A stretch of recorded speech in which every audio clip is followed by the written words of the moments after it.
네, 오늘 여러분과 함께 살펴볼 애리조나 이야기들 정말 다양합니다. 네, 안녕하세요. 가장 시급한 소식부터 가야 할 것 같아요.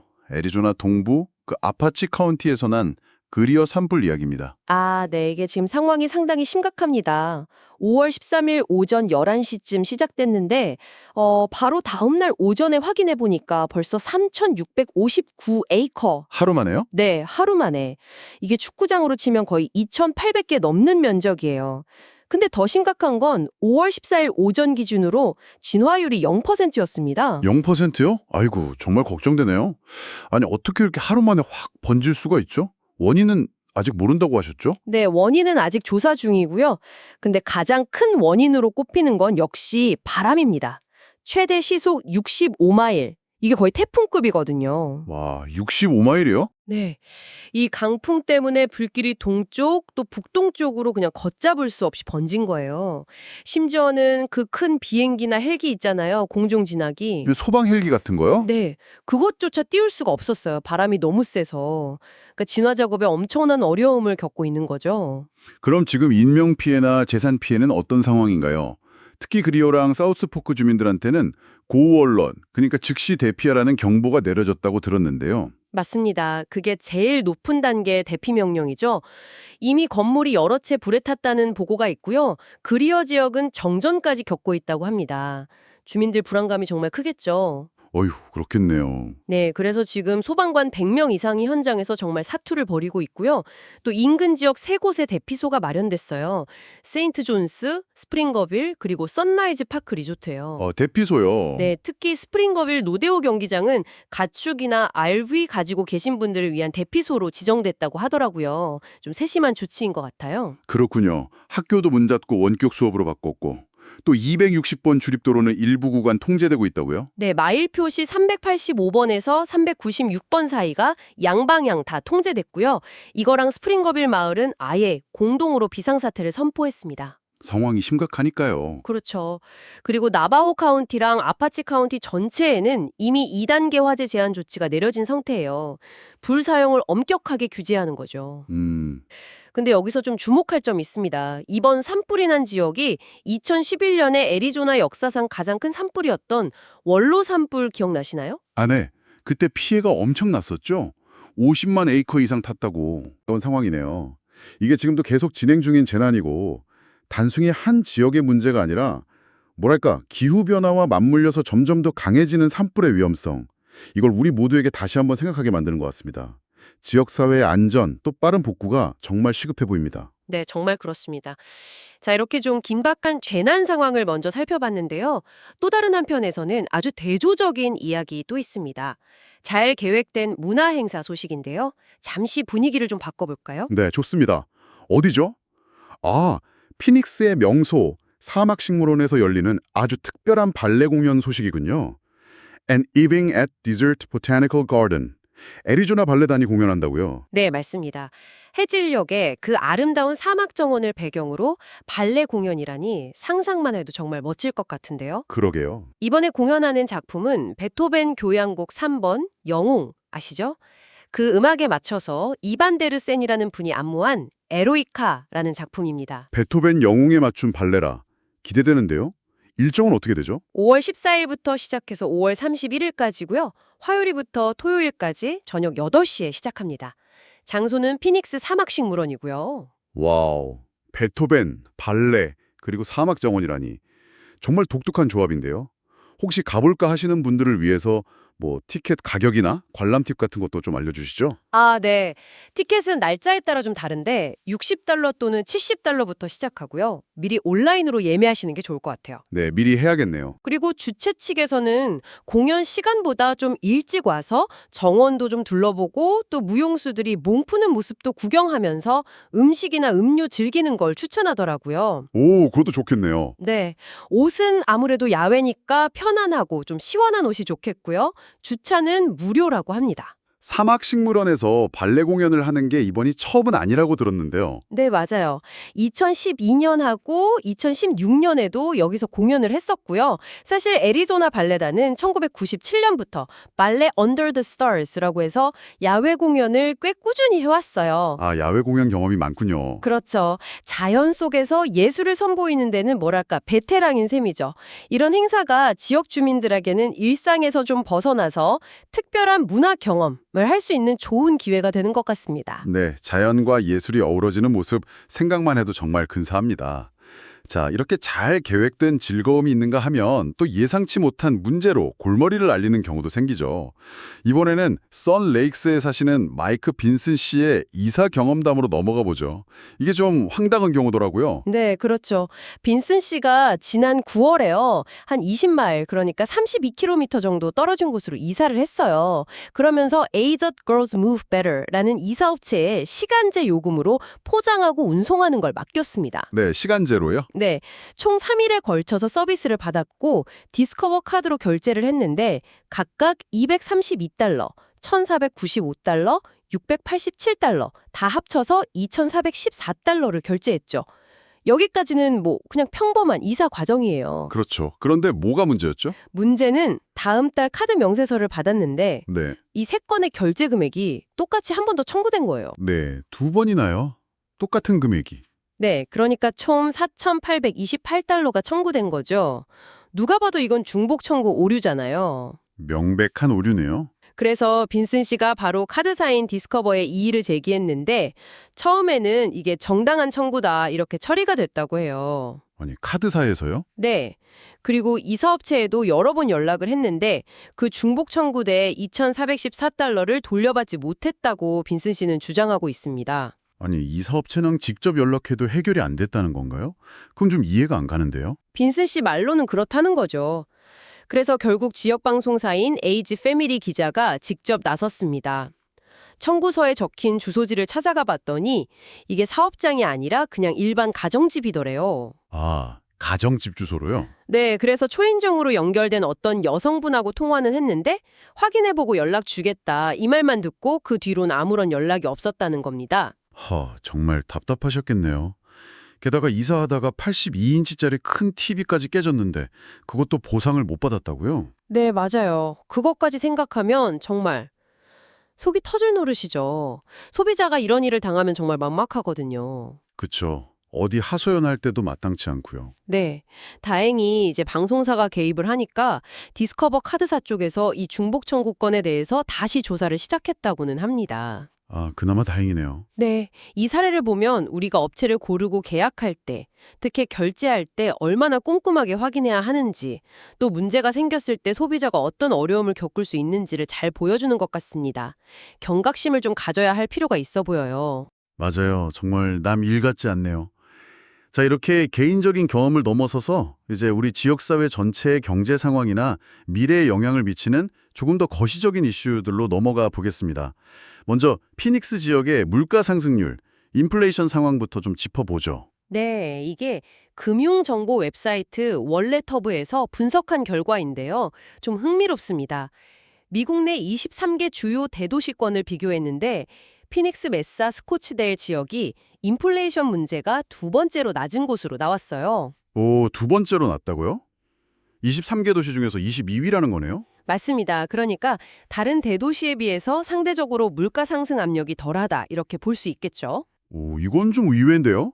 피닉스 물가가 꽤 오른다고 느꼈는데 구체적인 수치도 좀 볼까요? 소비자 물가지수 CPI 변화율을 기준으로 했다고요? 네, CPI는 소비자들이 사는 물건이나 서비스 가격이 평균적으로 얼마나 반했나 보는 지표인데요. 피닉스 지역의 경우 최근 한 달치 CPI가 두 달 전보다는 0.40% 올랐고요. 1년 전보다는 0.30% 올랐습니다.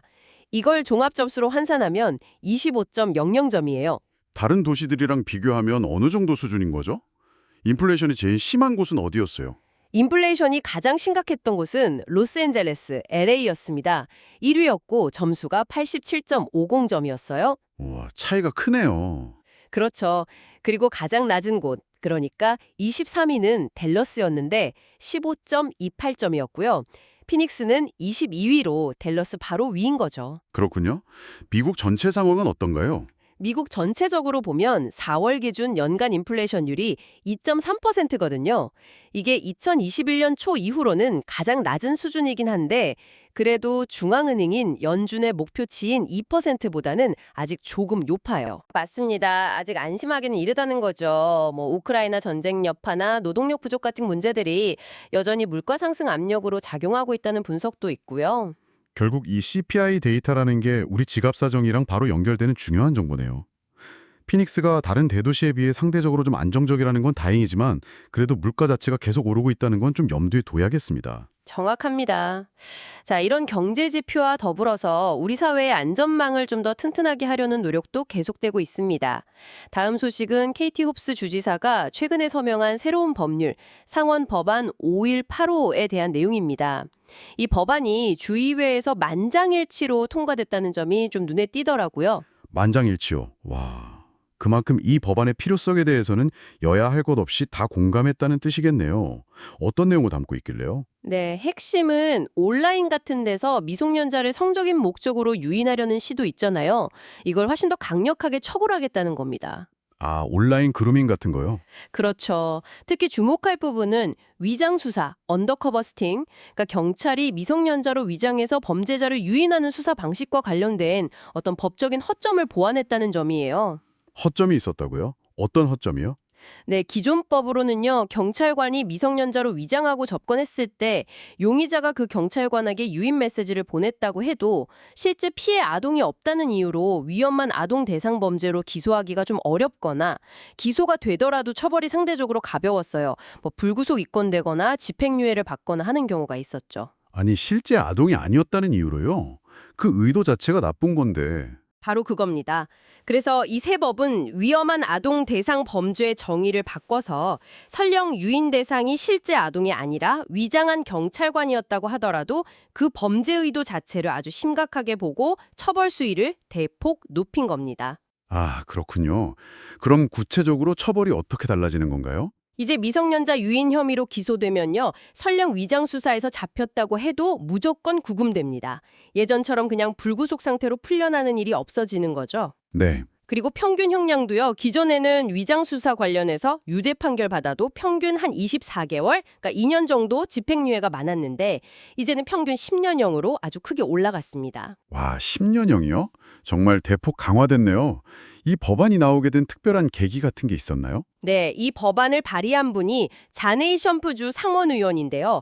이분이 피날 카운티 보안관실에서 실제로 위장 수사를 했는데 그때 잡힌 용의자들이 너무 쉽게 풀려나는 걸 보고 좀 충격을 받았다고 해요. 아, 네, 미성년자를 노린 이런 범죄 혐의자들이 금방 다시 사회로 돌아오는 걸 보고 이건 법을 바꿔야겠다 이렇게 느꼈다는 거죠. 피날 카운티 검사장인 브래드 밀러라는 분도 비슷한 지적을 했었고요. 이런 범죄자들이 너무 빨리 지역사회로 돌아온다고요. 결국 법의 빈틈을 막아서 아이들을 더 확실하게 보호하겠다는 거군요. 네, 지역사회 안전을 위한 아주 중요한 법적 장치가 마련됐다는 소식이었습니다. 자, 이제 마지막 주제로 넘어가 볼까요? 이건 애리조나의 미래의 에너지와 관련된 문제인데 조금 복잡하고 또 뜨거운 논쟁거리입니다. 바로 원자력 발전 확대 문제입니다. 네, 맞습니다. 애리조나의 주요 전력회사 3곳, 그러니까 APS, SRP, TEP가 있어요. 이 회사들이 힘을 합쳐서 원자력 발전을 좀 늘리는 방안을 검토하기 시작했습니다. 아, 3개 회사가 같이요? 네, 이걸 위해서 미국 에너지부 DOE에다가 새로운 원전 부지를 찾는 연구를 위한 보조금을 신청한 상태예요.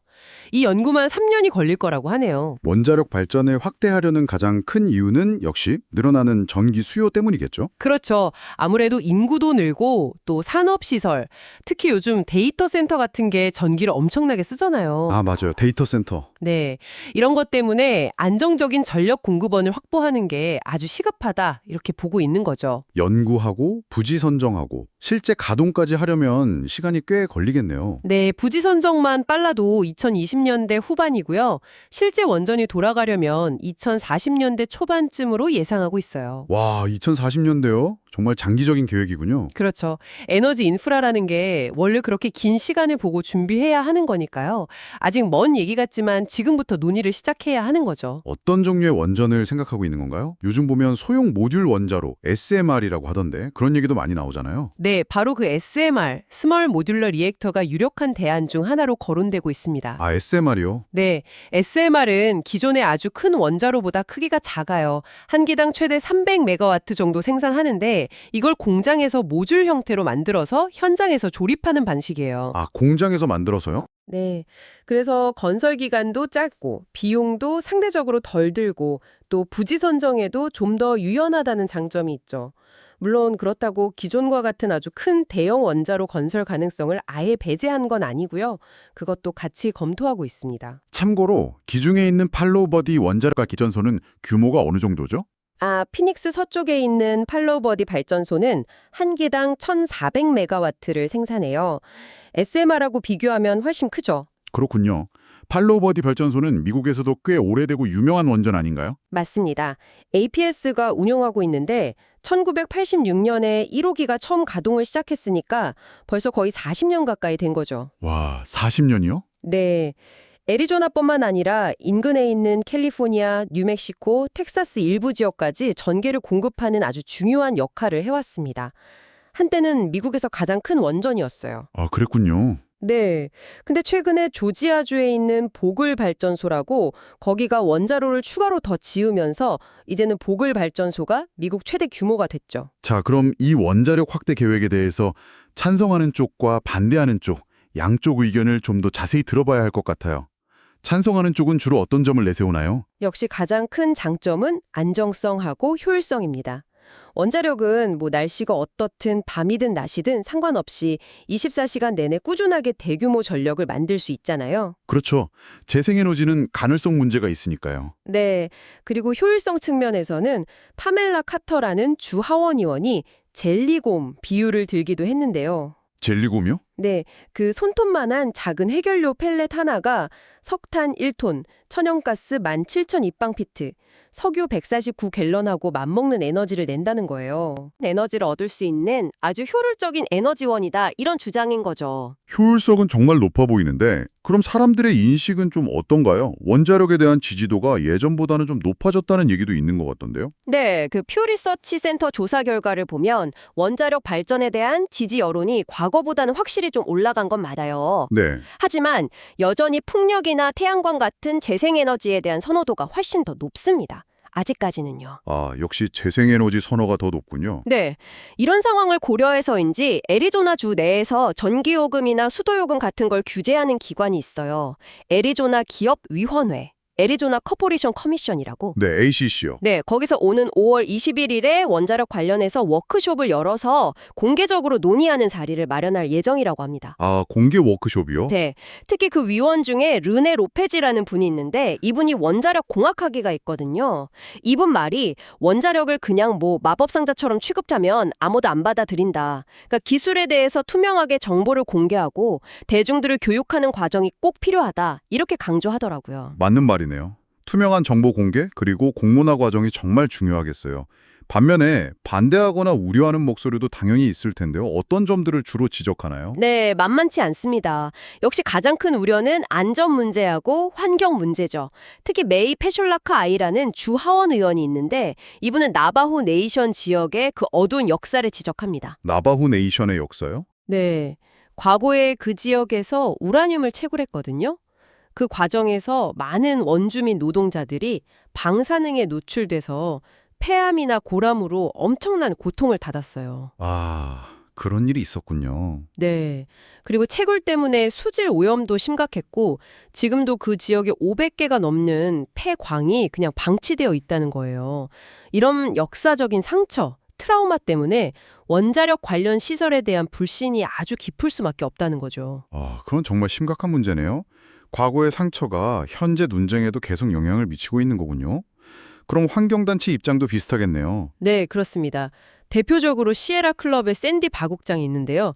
이분은 크게 두 가지 문제를 강하게 제기합니다. 첫 번째는 사용 후 핵연료, 그러니까 핵 폐기물 처리 문제예요. 네, 핵폐기물이요. 이 폐기물은 수만 년 동안 방사능 위험성을 가지는데 아직까지 이걸 완벽하게 안전하게 처리할 방법을 찾지 못했다는 거죠. 이게 가장 큰 문제 중 하나고요. 그렇죠. 처리장 문제도 항상 논란이고요. 네. 두 번째는 물 사용량입니다. 원자력 발전소는 냉각수로 엄청나게 많은 양의 물을 필요로 하거든요. 근데 아시다시피 애리조나는 사막기후잖아요. 물이 정말 귀한 곳인데 이렇게 물을 많이 쓰는 시설이 과연 적합하냐는 거죠. 팔로버디는 재활용물을 쓴다고 들었는데요. 네, 팔로버디는 도시 하수를 처리해서 재활용 폐수를 쓰고 있긴 해요. 하지만 그마저도 사막에서는 너무나 귀중한 수자원이다. 이런 비판이 있는 겁니다. 듣고 보니 정말 간단한 문제가 아니네요. 안정적인 전력 공급이라는 명확한 필요성이 있고 또 한편으로는 핵 폐기물 처리 문제, 수자원 고관 우려, 그리고 과거 우라늄 채굴의 그 어두운 역사까지 정말 고려해야 할 게 한두 가지가 아닙니다. SMR 같은 새로운 기술이 대안이 될 수 있을지 또 대중의 우려를 어떻게 잘 해소해 나갈지가 정말 관건이겠네요. 맞습니다. 이건 단순히 기술적인 문제만이 아니라 사회적인 합의를 어떻게 이끌어낼 것인가 하는 과정이 무엇보다 중요해 보입니다. 다양한 이해관계자들의 목소리를 잘 듣고 또 투명한 정보를 바탕으로 아주 신중하게 미래를 설계해야겠죠. 네, 오늘 정말 애리조나의 여러 얼굴을 마주한 기분입니다.